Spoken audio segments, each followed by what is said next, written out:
If you're gonna call a woman a bitch, she has got to be a bitch. What's poppin', you guys? I love writing comedy with other comedians and helping people make tighter jokes. But I realized after 9 years of doing comedy, I can also do that with myself.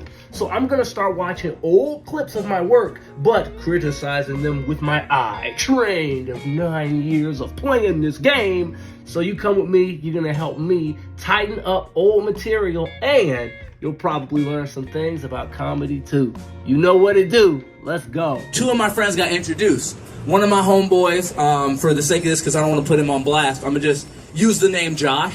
And then his, To me, the whole I'm not gonna use their real name and then use their real name thing is kind of hacky to me, even though some people can do it super well. It doesn't really work here because the only person that knew who I was talking about was my friend who was recording. Nobody else knew, so it doesn't get much of a reaction, and that's what you want. You want the crowd to enjoy it.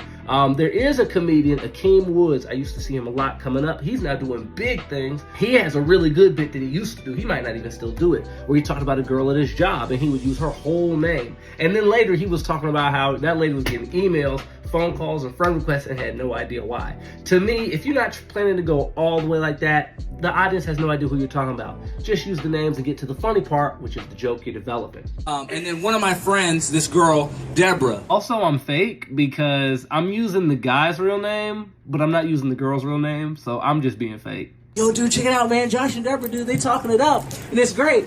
The only problem is, okay, I will explain Deborah by using the scientific terminology. You may be familiar with it. In comedy, one thing you are going to really want to learn is a concept called word economy. To make it simple, you want your joke to use as few words as possible, and you want them to be used as efficiently as possible. And all this stuff, I still remember thinking this was funny, all that extra scientific terminology and blah, blah, blah, blah, blah, blah, blah. None of that's necessary. The joke is what's funny, and you want to get to there, but with no wasted extra words. Scientists would describe Deborah as cray as hell. If you're gonna call a woman a bitch, she has got to be a bitch.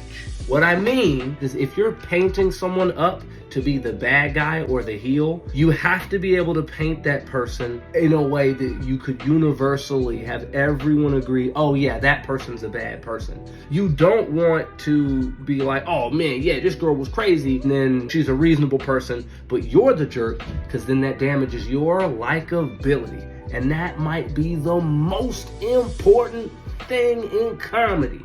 You have to be likable, even when you say stuff that's unlikable. And especially with something like this, where it's like there's the idea of punching down, the examples you give of why I'm calling this girl crazy have to be good. I'll let you guys see what I said back then, and then I'll tell you what I came up with after so you can see the difference. He's having an emotional breakdown.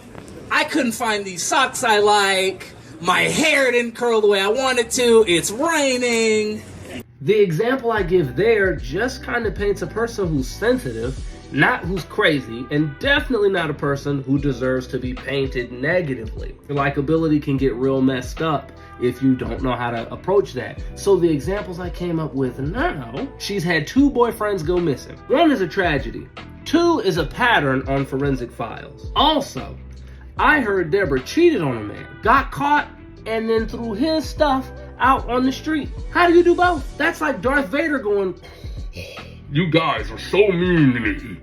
Open fire on Alderaan. The reason why I like that a lot better is because we all can agree if you've had 2 boyfriends go missing, you're the problem. And then 2, we all can agree that people who cheat are the bad guy. And then on top of that, you throw somebody's stuff out? And then on top of that, you throw somebody's stuff out? We all can agree, okay, this person is crazy. And the funny thing is that Josh, normally, if you're going to tell him anything, you better have numbers, you better have a PowerPoint presentation, and it better be on the midterm with the study guide. But when it comes to girls, he immediately, all evidence, out the window. So I'm kind of a nerd, so this makes me think of a writing principle, which is show, don't tell. And show, don't tell is normally from books and movies, but what it means is that, like, rather than telling your audience that something is powerful, you show them through the events of the story. And to me, in this example, it's kind of like rather than telling you that he throws all evidence out when a girl comes around, I can just tell a joke that will also add and explain that. Like saying, told me, hey man, you gotta hook us up. I said, no, I'd be hooking you up to a meat grinder. He said, she'll grind my meat, I'm in. That right there tells you, regardless of the danger, he wants in. If this was fun for you too, that's cool. Definitely follow me everywhere that you can. I have almost a decade's worth of old comedy gems to go through, and you guys are helping me comb through them to find the good bits, tighten them up, and also, I'll be teaching you guys some comedy techniques and principles along the way as well. So follow me everywhere you can. I'll be seeing y'all in the next one. Peace.